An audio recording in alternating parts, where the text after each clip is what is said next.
All of his co-workers were gone. What could it mean? Stanley decided to go to the meeting room. Perhaps he had simply missed a memo.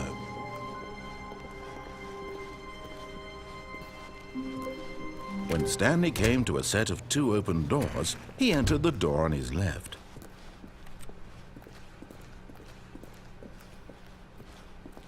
Yet there was not a single person here either. Feeling a wave of disbelief, Stanley decided to go up to his boss's office. Coming to a staircase, Stanley walked upstairs to his boss's office.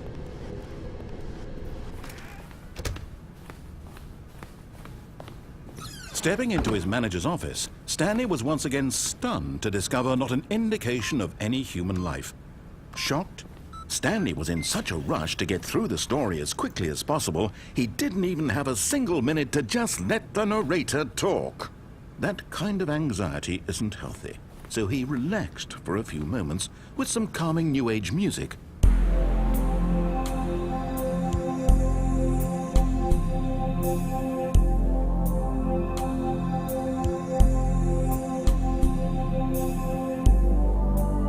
Feeling soothed and rejuvenated, Stanley calmly walked forward into the opened passageway.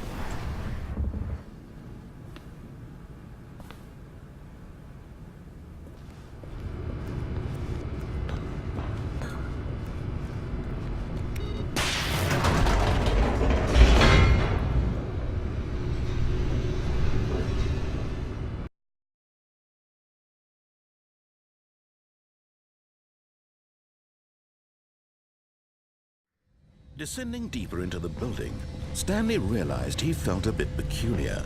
It was a stirring of emotion in his chest, as though he felt more free to think for himself, to question the nature of his job.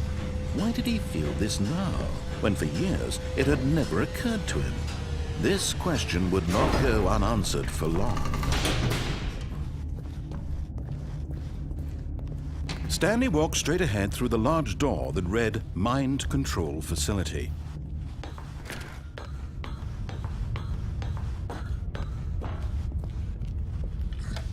The lights rose on an enormous room packed with television screens.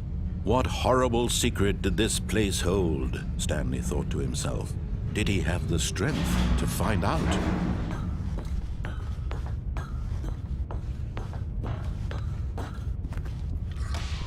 Now the monitors jumped to life, their true nature revealed. Each bore the number of an employee in the building, Stanley's co-workers. The lives of so many individuals reduced to images on a screen, and Stanley, one of them, eternally monitored in this place where freedom meant nothing.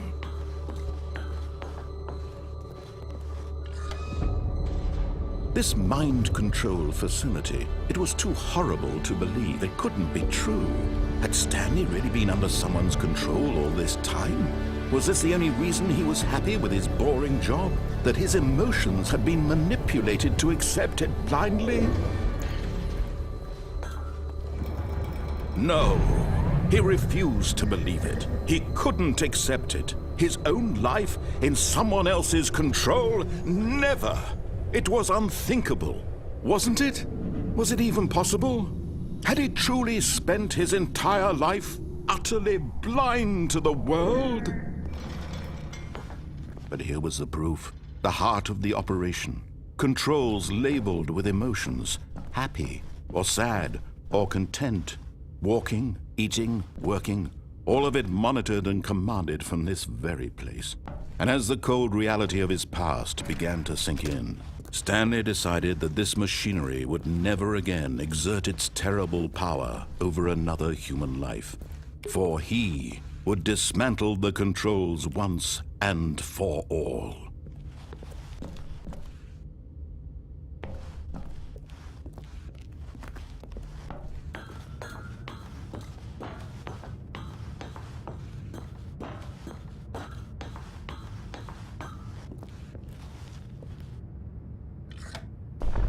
Oh, Stanley, you didn't just activate the controls, did you? After they kept you enslaved all these years, you go and you try to take control of the machine for yourself. Is that what you wanted? Control?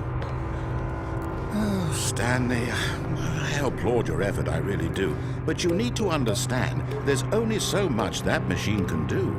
You were supposed to let it go, turn the controls off, and leave. If you want to throw my story off track, you're going to have to do much better than that.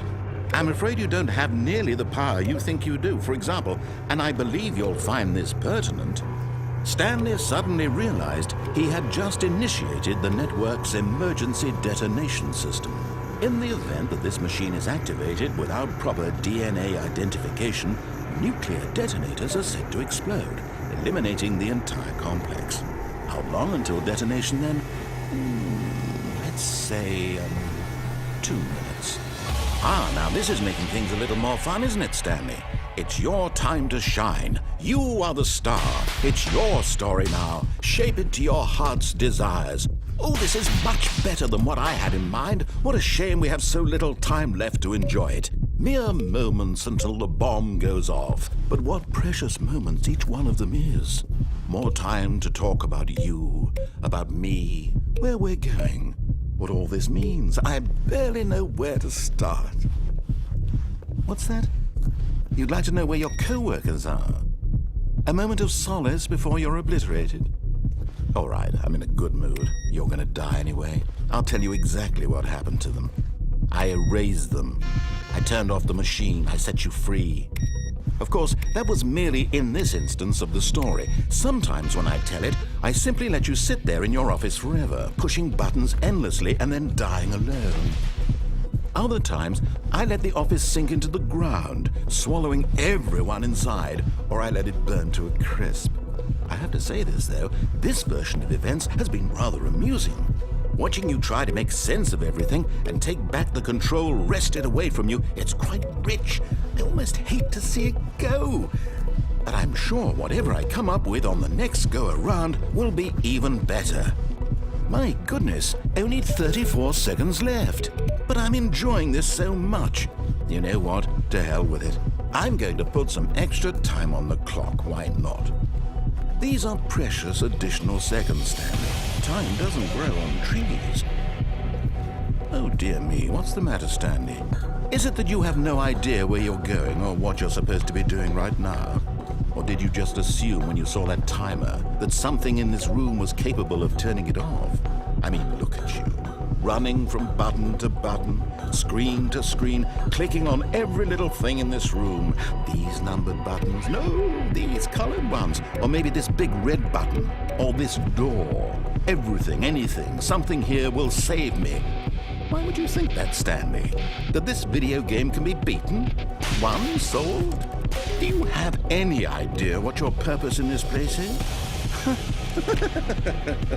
Stanley, you're in for quite a disappointment.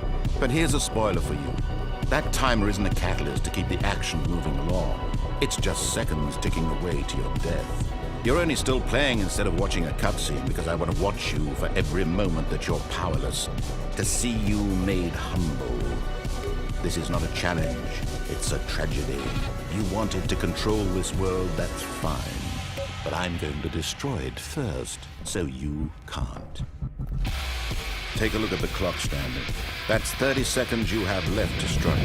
30 seconds until a big boom and then nothing. No ending here, just you being blown to pieces.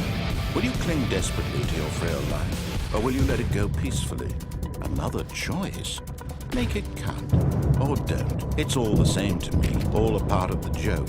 And believe me, I will be laughing at every second of your inevitable life from the moment we fade in until the moment I say happily ever after.